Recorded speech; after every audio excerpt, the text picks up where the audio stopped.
Mindfulness is the practice of being engaged in the moment, fully present, without judgment.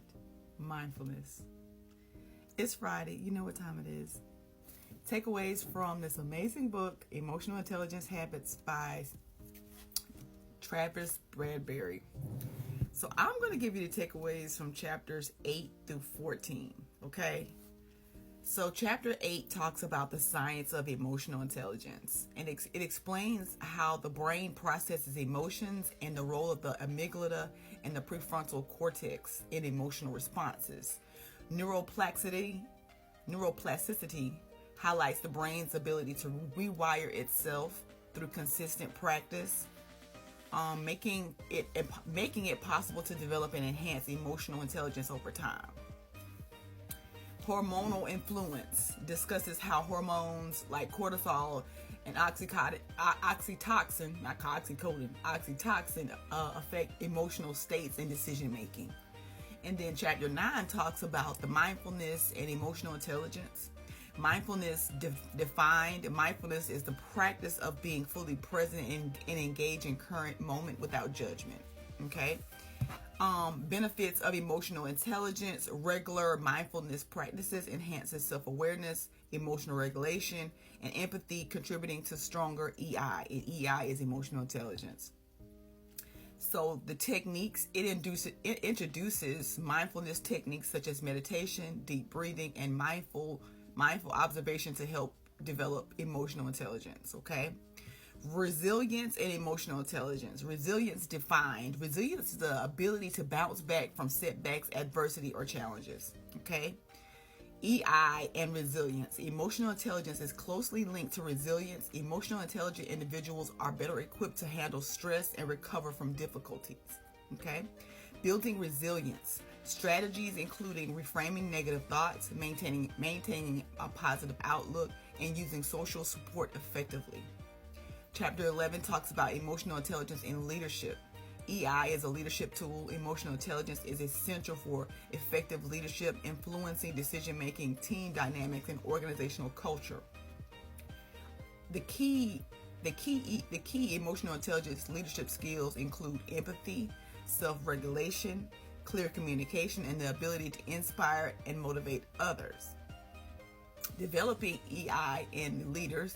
Leaders can develop their EI by seeking feedback, practicing self-reflection, and prioritizing emotional wellness in the workplace. Chapter 12 talks about emotional intelligence in teams, team dynamic. EI plays a crucial role in fostering collaboration, trust, and open communication within teams. Conflict resolution. Emotionally intelligent teams are better at resolving conflicts constructively and maintaining harmony. Building EI in teams. Techniques include team building exercises, fostering an inclusive environment, and encouraging emotional expression. Chapter 13 talks about emotional intelligence in relationships.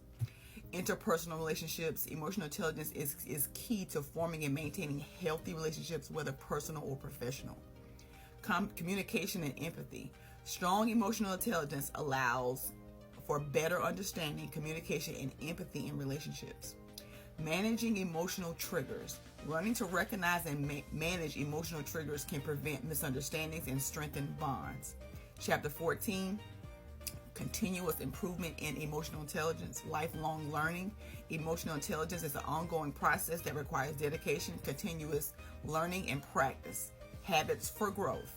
Incorporating daily habits such as journaling, mindfulness, regular feedback into one's routine can foster continuous emotional intelligence improvement. Overcoming challenges.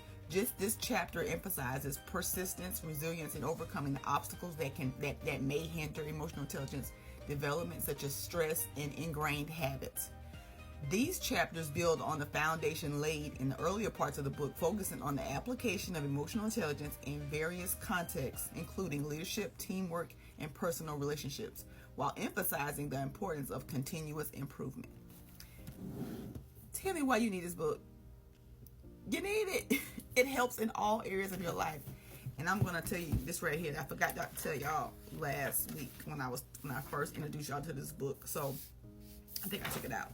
So there's a quiz in the beginning of the book. I took it out of here. So if you get the book, I don't know about I don't know where it is on the audio book. I gotta just see if it's even on the audio book. It might be in a link. So when you get the book, inside of the book there is going to be, I took it out. So there is there's a test. I think it's right in this chapter. It's in this page right here because I pulled it out. And you pull it out. You go to the website. It has a code there, and you take an emotional intelligence test quiz, right? And it'll give you a score. It'll tell you, how well you are in this area of emotional intelligence. And I score pretty well. Not to sound arrogant, but I've been working on this. This is the area that I love talking about. This is the area that I focus on. This is the area that I want to grow in. So I'm intentional about my growth in this area. So I scored, pretty well. And it told me to read certain chapters first. So I went to those chapters first. And now I'm starting in the beginning. Because I wanted to make sure that I started where I was supposed to start. I don't know what I did, my little sticker. But it gave me, it told me to read chapters 15, 10, and 28 first. So I read those chapters first. And those chapters talk about self-awareness, self-mastery, social communication, and relational management. So, let me just change that. So here are my scores. Self-awareness, 97. Self-mastery, management, I think is 87. Social communication, 92. Relational management, 93. So those are the areas that I scored the highest in. I'm not sure about these other areas here. The chapters here, I guess those are the areas that I scored low in, so it had me start in those chapters first. And I like that because sometimes when you look at these big books, they can be overwhelming. So nevertheless, I started in those chapters, and it was exactly what I needed. So I was excited about that. And now I'm starting in the beginning. And if I finish the book, I finish it. And if I don't, I don't. I'm okay with that. But yeah, I wanted to share that because I thought it was very good. So chapter 15 talks about increasing your self-control. Okay, so that was for me. And then chapter 10 talks about developing a growth mindset. Really good.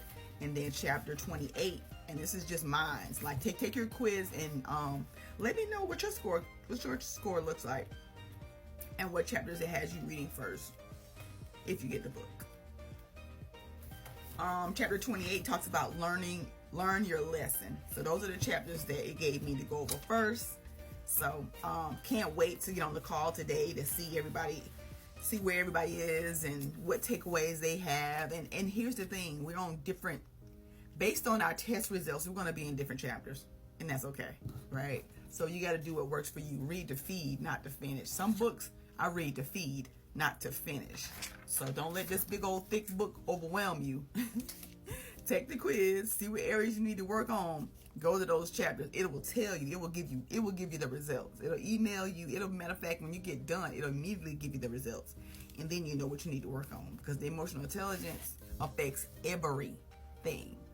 So that is all I have. I hope y'all have an amazing week, amazing weekend, or whenever you watch this. It's happened to be Friday when I record this, but anyway, that's neither here or there. That's all I got. Until next time, peace.